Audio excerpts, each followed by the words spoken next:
Hoş gördük əziz izləyicilər. Bugün istərdim sizlərə bir izləyicimizin bizə yönləndirdiyi sual üzərindən geniş bir video çarx hazırlayım. Belə ki, pasiyentimiz soruşur. Salam doktor, ağız yarasından əziyyət çəkirəm. Sizin paylaşımlarda olan şəkillərdən biraz daha yaxşıdır. Çox həkimin müalicəsini almışam. İnfeksiya həkimi, boğaz həkimi, terapevt, lor, allergoloq və başqaları. Amma heç bir nəticəsi yoxdur. Sizə müraciət etmək istəyirəm. Ümidim itirmişəm. Təbii ki, bu çox ciddi bir problemdir, ciddi bir sualdır. Bu cür suallarla müraciət edən xəstələrin sayı çoxdur. Nəinki suallarla müraciət olunur, hətta bizə eyni problemlərlə müraciət edən xəstələrin sayı çoxdur. Nəinki suallar verilir, hətta praktik fəaliyyətimizdə belə bu cür pasiyentlər bizə müraciət edir. Hansı ki, ağız boşluğunda olan yaradan dolayı və yaxud da ki, hər hansı bir eroziyadan dolayı çoxsaylı həkimlərə müraciət edirlər, lakin nəticə yoxdur və xəstələr adətən ümidsizliyə qapılır və dermatoloqa gəlməkdə tərəddüd edirlər. Bu ciddi bir, səhiyyəmizin ciddi bir problemidir. O yüzden bu haqda daha geniş ətraflı məlumat vermək istərdim deməli izləyicilərimizə. Ağız boşluğu deməli önəmli bir anatomik nahiyədir. Burada olan problemlər əsasən iki ixtisas həkimi məsuliyyət daşıyır. Dermatoloqlar və qulaq, burun, boğaz həkimləri və yaxud da lor həkimləri. Təbii ki, burada olan patologiyanın ağırlığından, şiddətindən, formasından asılı olaraq təbii ki, digər ixtisas həkimlərini də sonradan cəlb etmək mümkündür. Lakin lor və dermatoloqun məsləhəti ilə, göndərişi ilə bu mümkündür. Bütün dünyada sağlam səhiyyə sisteminə malik olan ölkələrdə bu iş bu formada irəliləyir. Təbii ki, burada stomatoloji deməli xidmətlərdən də yararlanır. Həm dermatoloqlar, həm lor həkimlər. Çünki bir çox ağız boşluğu xəstəlikləri məhz stomatoloji problemlərə ikincil, yəni diş əti xəstəliyi, dişlərdə olan əyrilik, anatomik pozuntular və yaxud da ki, kariesin olması və yaxud da ki, ağız gigiyenasının bərbad olması ucbatından bəzən görürsən ki, ikincili problemlər yaralanır ki, buna təbii ki, dermatoloq və yaxud da lor həkimi diaqnoz qoyaraq deməli diş həkiminə yönləndirə bilir. Lakin əsas diaqnostika belə ki, dermatoloq tərəfindən aparılır və baş boyun cərrahı kimi lor həkimlərinə xüsusən onkoloji, ağız boşluğu onkoloji problemlərində daha çox ehtiyac duyulur. Təbii ki, bu baxımdan əgər ağız boşluğunuzda hər hansı bir rəng dəyişmə, ləkələr, müxtəlif rənglərdə ola bilər, qırmızı, qəhvəyi, ağ və yaxud da ki, açıq eroziyalar, yaralar, yanğı və yaxud da ki, şişkinliklər ola bilər. Təbii ki, bunun üçün dermatoloq müayinəsi birinci qaydada əhəmiyyət kəsb edir. Əgər bu cür deməli həkim konveyerinə məruz qalmaq istəmirsinizsə, təbii ki, bütün dermatoloqlar hal-hazırda Azərbaycanda bu işləri bilirmi? Ondan da əmin deyiləm, onu da söyləyə bilmərəm. Lakin bu iş dünyada, belə deyək ki, səhiyyə sistemi normal olan, sübuta dair təvabəti oturuşmuş ölkələrdə bu formada irəliləyir. Xüsusən də Türkiyənin özündə də bu qaydada deməli bu proseslər bu qaydada davam edir. Nədən dermatoloq, dəri xəstəlikləri mütəxəssisi ağız boşluğu xəstəliklərindən məsul? Çünki bir çox dəri xəstəlikləri məhz ağızdan başlaya bilir və zamanla dəriyə yayılaraq ikinci fazaya və üçüncü fazaya keçə bilir. Və yaxud tam tərsinə bəzən olur ki, dəridən başlayır, sonra ağız boşluğuna keçir və yaxud da ki, bəzən ikisi eyni anda cəlb olunur.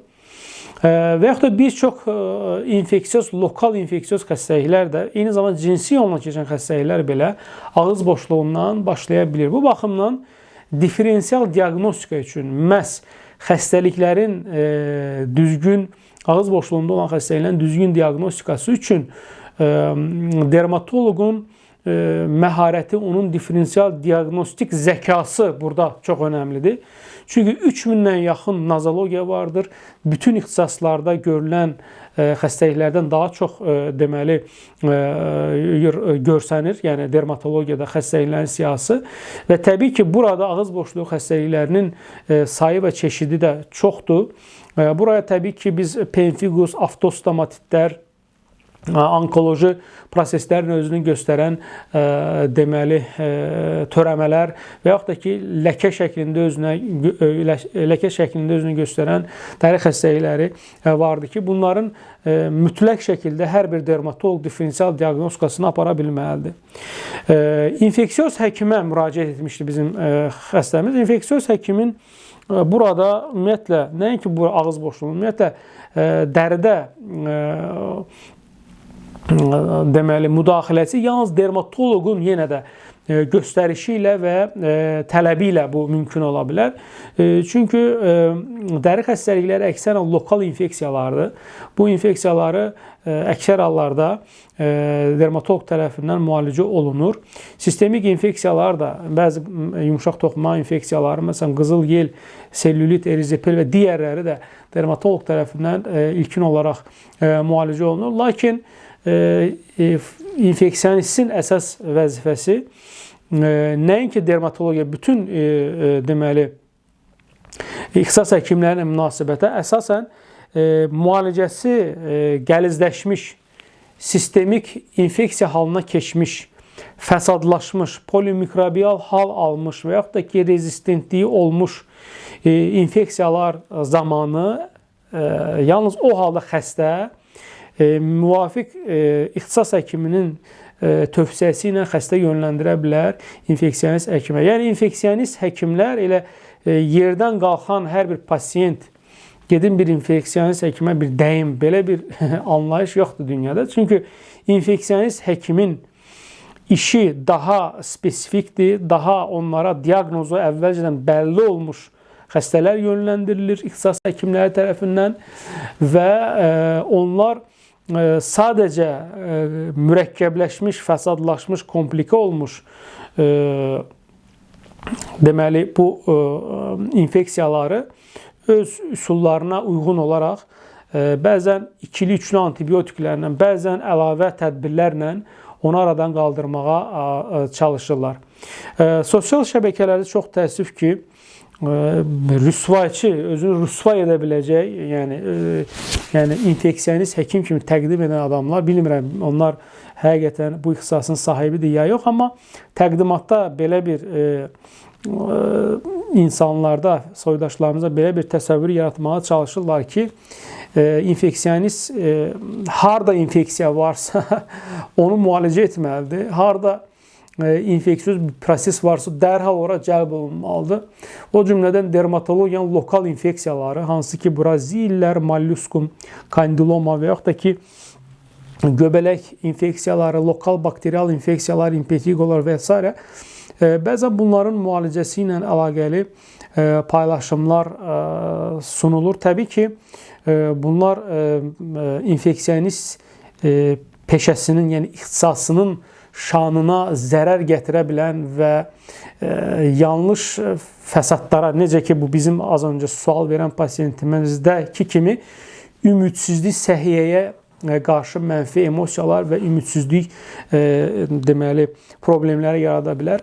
Çünki infeksiyonist həkimin diferensial diaqnostikada, xüsusən dəri xəstəliklərinin diferensial diaqnostikasında məharəti bir dermatoloq qədər ola bilməz. Çünki dermatoloqların əllərində çoxsaylı instrumental müayinə metodları vardır ki, onlar məhz bu metodlardan istifadə edərək dəri xəstəliklərinin diferensial diaqnostikasını aparır, hansı ki, bu dəri xəstəlikləri bir-birinə çox oxşuyur və bunların imitasiyası, bir-birini təqlid etməsi kimi fenomenlər vardır və bir-birinə çox bənzərlikləri vardır və belə olan halda qeyri-mütəxəssislərin, yəni infeksionistlərin və digər ixtisasların yanlış diaqnoz qoyma ehtimalları var. Yəni, sadəcə bu gözlə qoyula biləcək diaqnozlar deyildir. və infeksiyonist həkimin də sadəcə xəstələri qəbul edərək bir infeksiyoz proses varmı, inkar edək prinsipi ilə gəl müraciət edin, mən sizdə infeksiyoz xəstəliyi varmı, onu təsdiq ya inkar edin. Belə bir anlayış yoxdur, belə bir xidmət forması yoxdur ümumiyyətlə dünyada. Hər peşə sahiblərinin özünün konkret olaraq ixtisası vardır və burada ixtisaslaşmanı biz tibbi ixtisaslaşmanı iki kateqoriyada analiz edə bilərik.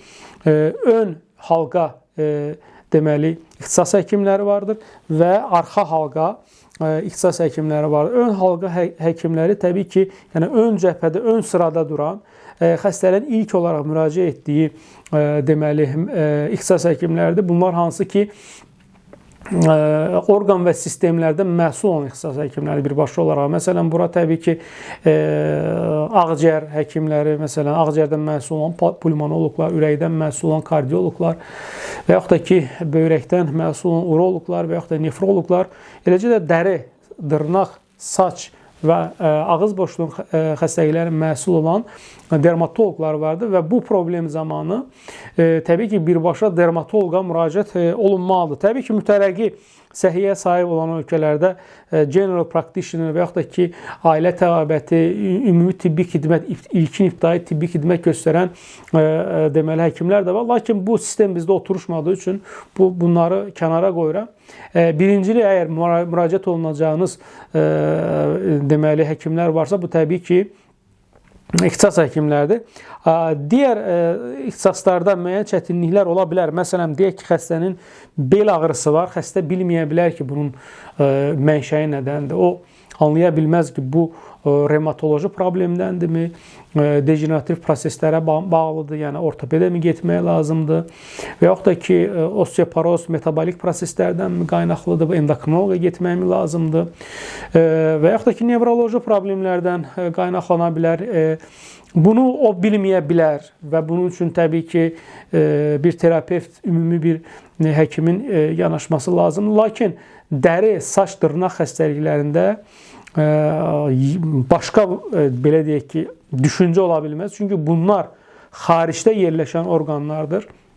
Hər bir insanın gözlə görə biləcəyi orqanlardır və dəridə əgər bir dəyişiklik varsa, təbii ki, bu bir dəri xəstəliyidir və dəri xəstəliyi ilə məşğul olan mütəxəssislər dəri və zöhrəvi xəstəliklə mütəxəssisidir və yalnız onlara müraciət oluna bilər. Tez-tez suallar verilir, həm müayinəyə gələrkən, həm sosial media üzərindən ki, bu bəs dəri xəstəliyidir həkim, yoxsa başqa nə xəstəliyidir? Belə bir absurd suallar tez-tez yönləndirilir. Təbii ki, bu suallar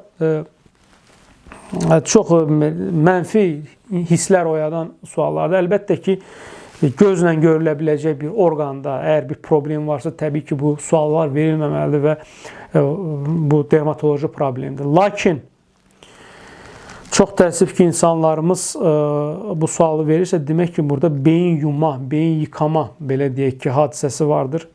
Müxtəlif ixtisas həkimləri sosial media üzərindən və yaxud da ki, televiziya üzərindən öz ixtisaslarına aid olmayan maarifləndirici fikirlər və s.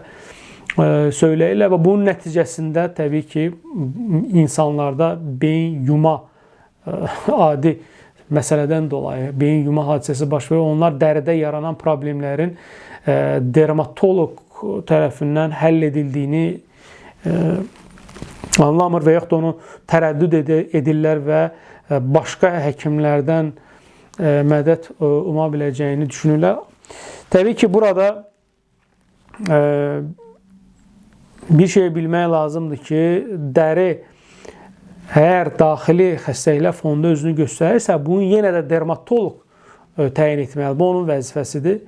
Yalnız diferensial diaqnostika aparılandan sonra, diaqnoz qoyulandan sonra, xəstəliyin konkret adı təyin olandan sonra onun növbəti mərhələdə araşdırılıb-araşdırılmaması qərarı verilir. Çünki bir çox dəri xəstəliklər var ki, o lokal xarakterlidir. Bunu dermatoloq, peşəkar dermatoloq bilir və o diaqnoz hər hansı bir yoxlamaların aparılmasını gərəkdirmir.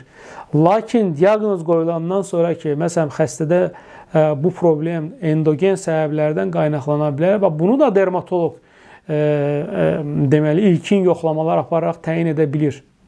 Çünki burada dəri xəstəlikləri o qədər çox sayılıdır ki, artıq təbabət dermatologiya elmi o qədər inkişaf eləmişdir ki, onun hər bir xəstəliyin, hər bir nozologiyanın konkret xəstəliklərlə, daxildən gələn xəstəliklərlə bağlantısını spesifik olaraq, yəni selektiv qaydada təyin edə bilir. Çünki dəri xəstəliklərində məsələn elə növ vardır ki, o mütləq şəkildə o xəstəliklərdə daha çox onkoloji, daxili orqanların onkoloji prosesləri mütləq yoxlanmalıdır.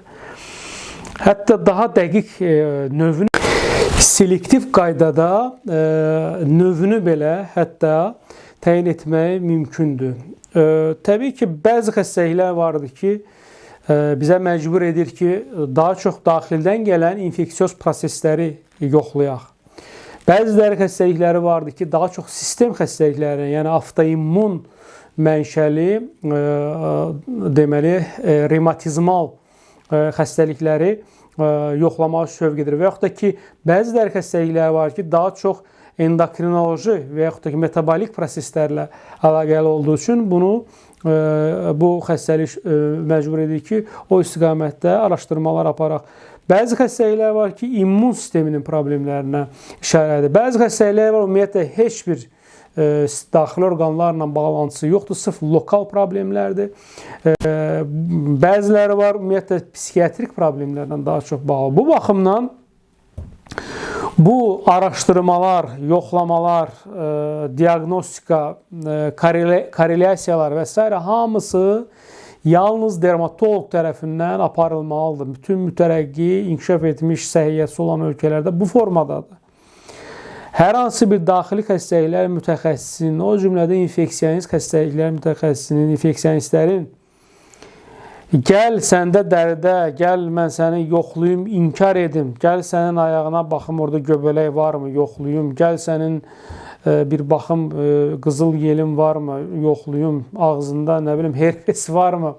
Bu gülünc bir şeydir. Belə bir tibbi praktika yoxdur heç bir yerdə və bu tibbin qaydalarına, tibbin içində olan o medikal ağlın və kliniki zəkanın prinsiplərinə zid gələn bir üslub və yöntəmlər və plus bu verimsizdir və ziyanlıdır. Az öncə gördüyümüz bu xəstələrin verdiyi suallardan belə aydın olur ki, bu adamlar nəticə əldə etmir. Bu xəstə, yəni daxili xəstəliklər mütəxəssisinin konveyerinə sanki məruz qalırlar. Və hətta mənim praktikamda dəfələrcə o qədər xəstələr olub ki, bu adamlar bu həkimdən o həkimə düşərək, nə bilim, endoskopiya olunur, mədə boş-boşuna. Axırda gedib çıxırlar, ümumi cərraha kimsə yönləndirir, bunun ödünü çıxardırlar, təsəvvür edin. Ya dalağını çıxardırlar, ya apendisitini çıxardırlar və sonra da axırda deyirlər, get dermatoloqa. Bu özü cinayətdir. Kim belə bir mexanizmi tövsiyə edibsə, kim bunu dayatırsa bizə, yəni bu toplumu sevməyən, bunun səhiyyəsinin inkişaf eləməsini istəməyən adamdır. Çünki belə bir praktika yoxdur heç yerdə. Ona görə əgər bir ölkədə bir vətəndaş dərisində bir ləkə varsa, bu hələm soruşursa ki, tərəddüd edirsə ki, bu dəri xəstəliyidirmi, demək onun beyni yuyulubdur. Bu faciədir. Yəni, insan gözlə gördüyü məsələni dərk edə bilmir ki, burada dermatoloji problemdirmi, yoxsa nədirmi? Hər zaman bu sualı bizə soruşurlar və biz də yoruluruq cavab verməkdən. Bəli, dəri xəstəliyidir, dermatoloqa getməlisən, əlbəttə dermatoloji problemdir və s.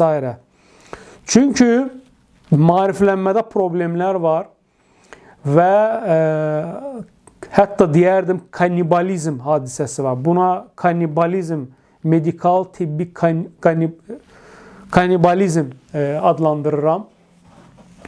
Öz ixtisasına aid olmayan deməli xəstələri qəbul etmək, onlarda nəyisə yoxlayıb inkar etmək, nə bilim, saç tökülmən varsa, gəl onu yoxlayın, bunu yoxlama.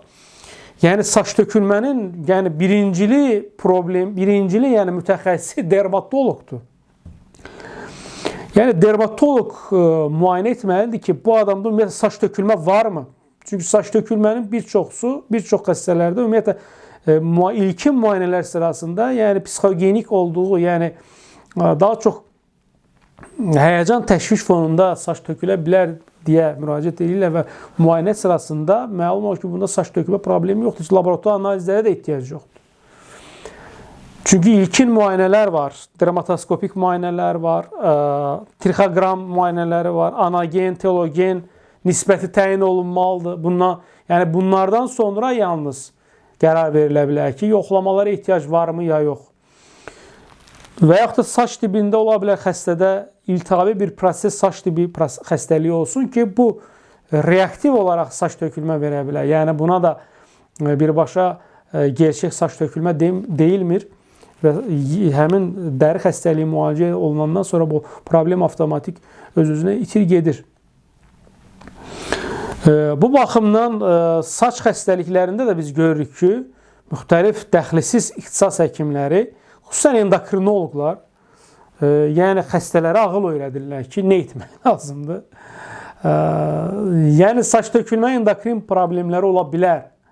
Yəni bunu da dermatoloq özü lazım biləcəksə özü onu təyin edir və əgər belə bir bağlantı varsa, yəni ilkin yoxlamalarda belə bir problem varsa, təbii ki, o zaman dermatoloqun vəzifəsi odur ki, o xəstəni həm də endokrinoloqa yönləndirsin. Yox, əgər heç bir şey yoxdursa, əgər bu xəstədə saç tökülmə ümumiyyətlə androgenetik fondadırsa və ya genetik fondadırsa, burada endokrinoloq nə rol ola bilər ki, və ya digər həkimə göndərim nə anlamı ola bilər ki, bu sırf yenə dermatoloq tərəfindən müayinə olunur. Yəni, bu sualın üzərində bu məsələni qabartmaqda məqsədimiz odur ki, yəni hər bir ixtisas həkimi öz işini bilməlidir və öz işini düzgün şəkildə qurmalıdır. İstər özəldə, istər dövlətdə, xüsusən özəldə işləyənlər, yəni bunun təşkilini ya öyrənməlidir, ya soruşmalıdır, ya peşəkar olmalıdırlar. Yəni, medikal kannibalizm hadisəsinə yol vermək olmaz. Kannibalizm nə deməkdir? Kannibalizm bir insanın başqa insanı yeməsi deməkdir. Yəni, insan adətən başqa növdən olan canlıları yeyir. Yəni, qidalanmaq üçün, sağ qalmaq üçün. Amma insanın insanı yeməsi bu okeanda, izolə adalarda qəbilə həyatı yaşayanlarda rast gəlinə bilər, çox nadirən. Və yaxud da ki, hər hansı bir fəlakət ucbatından, aclıq dönəmində olan bir qrup populyasiya arasında ola bilir. Bu, məcburi bir kannibalizm hadisəsidir. Xoşa gəlməz, amma məcburən ola bilir. Amma bizim təbabətdə bugün bu kannibal, xüsusən dermatologiya sahəsinə qarşı terapevtlər tərəfindən, infeksionistlər tərəfindən və digər ixtisas həkimləri tərəfindən, gastroenteroloqlar tərəfindən bu kannibal münasibət həqiqətən əsaslıdırmı? Yəni, biz elə bir dönəmə mi qədəm qoymuşuq? Bizim iqtisadi, sosial, digər vəziyyətimizdə fəlakət mi yaşanır ki, insanlar, yəni ixtisas həkimlərimiz bu cür kannibal tibbi davranışlara meyl edirlər və yaxud da sərgiləyirlər. Hər kəs öz işi ilə məşğul olmalıdır. Məsələn, eyni kannibalizm hərəkətlərini mən Türkiyədə rezidenturamı bitirəndən sonra, Azərbaycana qayıdandan sonra dermatoloqlarda görmüşdüm. Bir qrup dermatoloqlar daha çox veneroloji müalicələr adı altında xəstələrin prostat müalicələrini və ya cinsi zəiflik müalicələrini aparırlar. Bu özü də kannibalizmdir. Yəni, dermatoloqun prostat müalicəsi aparmağa belə bir ixtiyarı yoxdur. Bu, yəni uroloji problemlərdir. Yəni, ixtisaslar arasında müəyyən örtüşən hallar, müəyyən örtüşən xəstəliklər vardır. Bu örtüşən nahiyələrdə çox səliqəli olmaq lazımdır və bir ixtisas həkimi digər ixtisas həkiminin sahəsinə keçməməlidir və qarşı ixtisas həkimləri bir-birinin peşəsinə hörmət etməlidirlər. Bu, yəni kannibal tibbi kannibalizm, yəni bu özü-özündə vəhşilik və barbarlıq, kannibalizm ümumiyyətlə vəhşilik və barbarlığın simgəsidir. Hər zaman kannibalizm haqqında danışılanda geri qalmışlıq və vəhşilik bir belə deyək ki, deməli anlayışlarla assosiasiya olunur və tibbdə belə bir şeyin olması çox üzücüdür və bu hallara yol verilməməlidir. Hər kəs öz ixtisasına görə fəaliyyət göstərməlidir. Hətta mənə müraciət edən bir infeksiyonist həkim olmuşdu, öz yaxınını gətirmişdi. Yəni, özü hansı kannibal tipdə tibbi praktika sərgiləyirdisə, öz yaxınına da eyni qaydada deməli yol göstərmişdir və bu adamın diaqnostikası düz bir il yarım belə deyək təxminən gecikmişdi. Sonda mənə müraciət etdi və biz diaqnoz qoyduq ki, bu adamda hansı xəstəlik var? Ağız boşluğundan söhbət gedir. Ağız boşluğu yarası ilə. Bu adam infeksiyonist olmazın antibiotiklər, antifungallar, antivirallar, nə bilim, müxtəlif ixtisas həkimlərinə yönləndirmə. Mən özüm şoka düşdüm və hətta utandım da ki, buna nə deyim artıq, yəni buna deyəcək bir şey varmı?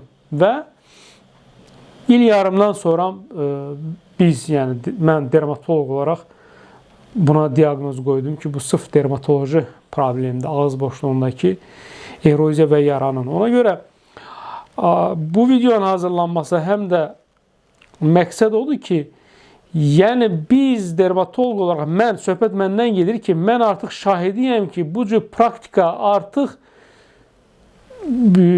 həmin bu həkimlərin bu yanlış konveyer sistemi və yaxud da ki, gəl yoxlayın, baxım tipində xidmət göstərən həkimlərin öz yaxınlarına belə ziyan vurur.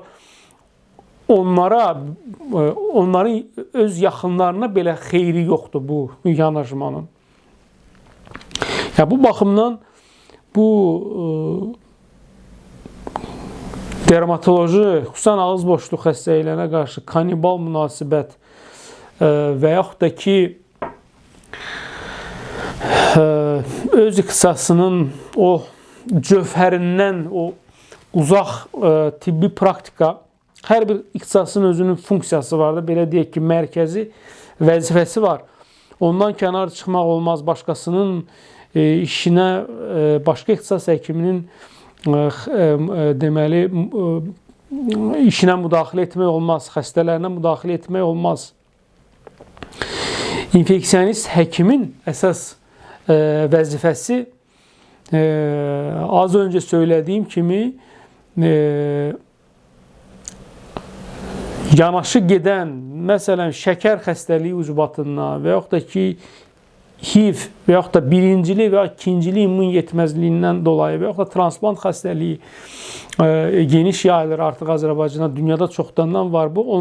Onların istifadə etdiyi və yaxud bizim də revmatoloqların istifadə etdiyi immunosupressiv dərmanlara bağlı yaranmış, komplikə olmuş xəstələri ayağa qaldırmaqdır. Mən Azərbaycanda bir neçə bu cür xəstəni infeksionist həkimə yönləndirib, onları ayağa qaldıra bilmə, tələf oldular, getdilər. Amma mən Türkiyədə mənim immunosupressiv xəstələrim vardı, pemfigus, psoriaz və s. Bunlarda qəribə infeksiyalar, mənim heç birinci dəfə, ilk dəfə rastladığım beyin absesi, yəni belə bir şey çox nadir rastlanan bir şey. Bir dermatoloq olaraq bizim hər gün gördüyümüz bir şeylər deyil. Sırf immunosupressiya bağlı yatrogenik yaranmışdı. Biz onu infeksionistə göndərdik. İnfeksionistə o adamları diritdilər. Yəni 2 dəfə olub mənim karyeramda Türkiyədəykən. İnfeksionist həkimlər o adamları, komaya düşmüş adamları, septik şoka düşmüş adamları ayağa qaldırdılar. Yəni mən şoka düşmüşdüm. 6 aydan sonra kontrola gələndə tanımadım o xəstələri. Amma mənim göndərdiyim Azərbaycanda yaxınlarım, bir neçə o tanıdıqlarımız belə deyək ki, qəribə qulaq infeksiyası, otit sonrası meningit, kandidaya bağlı, nəsə belə bir dövlət müəssisəsində belə bir araşdırmalar olmuşdu. Biz onu infeksiyonistə göndərdik. Yəni bir şey eləyənmədilər. O tələf oldu, getdi. Yəni mən bu cür ciddi həyatı təhlükə yaradan infeksiyoz xəstəliklərdən qurtulan adam çox az görmüşüm. Yəni halbuki infeksiyonist həkimin əsas işi budur. Mürəkkəbləşmiş və qəliz xəstəliklərdən çıxışdır. Yəni həyatı təhlükəli infeksiyalar aradan qaldırmaq, yoxsa göbələkdir, ziyildir, molluskumdur. Bu ayıbdır. Bu yəni primer onların vəzifəsi deyil. Düzdür, siz bilməlisiniz, kitablarınızda da var. Çünki infeksiyoz xəstəlikdir. Siz hər birini əlbəttə ki, bilməlisiniz ki, hansı patogen, hansı xəstəlik yaradır. Yəni kitablarınızda mütləq vardır, amma bu demək deyil ki, siz dermatolog ola-ola, yəni çatışmazlıq da yoxdur deyəsən ki, bu cür xəstələri qəbul edərək yarım yamalaq bir iş görəsiz. Bu yanlış bir şeydir və xəstələrə, daha çox soydaşlarımıza bu çox pis şəkildə yansıyır və bu suallar da onu göstərir. Ümumiyyətlə, infeksionist peşəsi gənc peşədir. Yəni, mən bildiyim qədərilə 60-cı illərdə Amerika Birləşmiş Ştatlarında yaranmış bir ixtisasdır. Bu ixtisas da zərurətdən yaranmışdı. Çünki transplant xəstələri, immunosupressiv dərmanların icadı, immunitetin aşağı düşməsi, birincili, ikincili immun yetməzliyi probleminin aşkar olunması, onların təyini artıq yavaş-yavaş elm daha geniş xəstəlikləri identifiyə edir və ad qoyur, yeni nazologiyalar, o cümlədən yeni antibiotiklər, yeni deməli rezistentlik, deməli antibiotik rezistentlik və s. Bu fonda təbii ki, bir əlavə ixtisası ortaya çıxmasına ehtiyac duyuldu ki, bütün bunları bir ələ ala bilsin. Və təbii ki, daha çox bu fonda yaranmış bir ixtisasdır və onların vəzifəsi az öncə söylədiyim fonda daha çox özünü göstərir. Çətinləşmiş infeksiyoz xəstəliklərin müalicəsidir əsas vəzifəsi infeksionistlərin. Amma çox təəssüf ki, biz yəni mənfi çalarlar görürük onların fəaliyyətində. Yəni hətta bilirsiniz, Azərbaycanda xəstələr dolaşır, bir həkimdən o həkimə gedir və infeksiyonist həkimi göbələk üçün müalicə üçün gedən xəstələri biz görmüşük ki, sonunda bizə müraciət ediblər və görmüşük ki, bunda tamam başqa xəstəlikdir, infeksiyoz olmayan xəstəlikdir və yaxud da ki, praktikamızda olub ki, xəstə infeksiyonist həkimdə olub müəyyən yoxlanışlardan keçib, səndə infeksiya yoxdur deyilib, səndə adi ekzemada, allergiyada və dermatoloq olaraq ki, xəstə gəlib bizi tapıb və məlum olub ki, bu adamda əslində ekzema deyil, əslində əldəki nadir dəri infeksiyasıdır. O başqa bir infeksiya, sadəcə onu tanımayıbdır. Lokal infeksiyadır, nadir görülən dermatoloji infeksiyoz xəstəliklər var ki, onu heç çox infeksionistlər bilmir və bilməsi də vacib deyil. Çünki onlar lokaldır, adətən dermatoloq tərəfindən müalicə olunur. Yəni, infeksionist həkim bəzən bu formada gülünç bir vəziyyətdə də düşə bilir. Yəni, bu peşə, yəni, bilmirəm, bu ölkədə çox ucuz bir formada təqdim olması bizi də narahat eləyir. Çünki dermatoloji, sadə dermatoloji xəstəliklərin müalicəsi ilə məşğul infeksionist təbii ki, o ağır ölüm ayağına düçar olmuş o infeksiyoz xəstələri ayağa qaldıra bilməz. Bu baxımdan düşünürəm, burada böyük problemlərimiz var. Bu istiqamətdə hansı işlər görülməlidir. Hətta akne xəstəliyinin müalicəsini deməli etməyə qalxan müalicəsinə infeksionistlər rastıma gəlibdir ki, yəni aknedə nədir? Mikrobial tərəfi də var. Cutibacterium acne mikroblar tərəfindən törədilir. Yəni harda infeksiya var, orada biz olmalıyıq, onu müalicə etməliyik. Bu təbii ki, absurd bir fikirdir. Bu xəstəliklər dediyim kimi infeksionist peşəsi olmadan öncə də müalicə olunubdur. Siflisin elə müalicəsi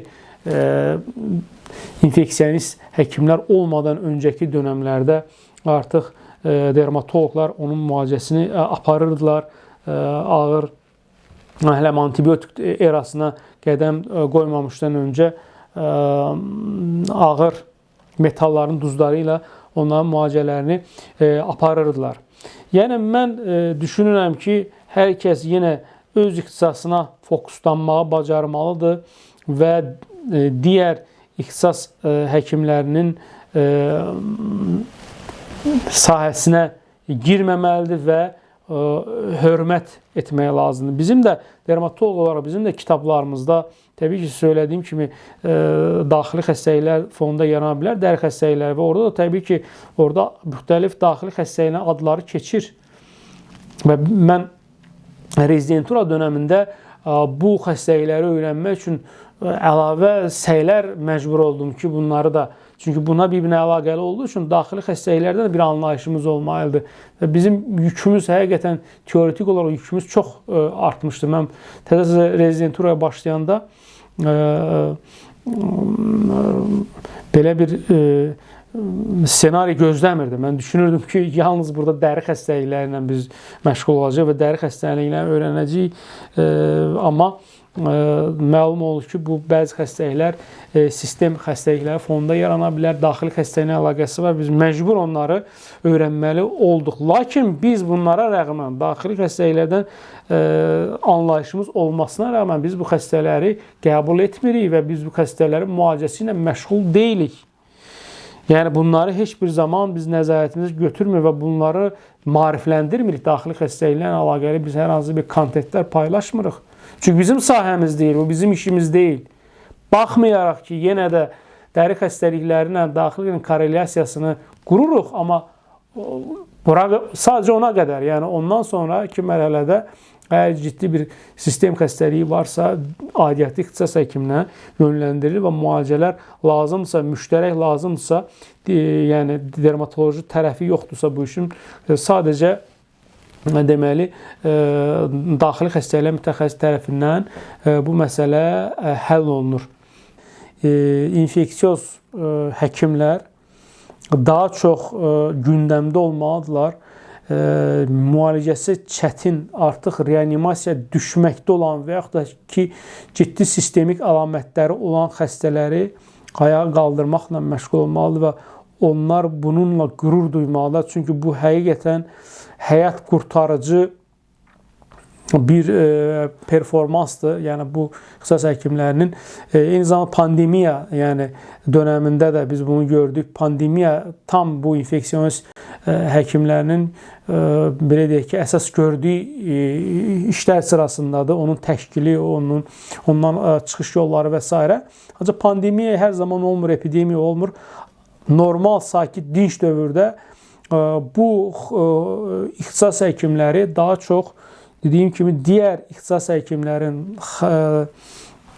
xarici halqa ixtisas həkimlərin, bura təbii ki, gastroenteroloqlar, endokrinoloqlar, pulmonoloqlar, digər dermatoloqlar, hansı ki, birbaşa orqan və sistemin deməli sağlamlığı ilə məşğuldurlar.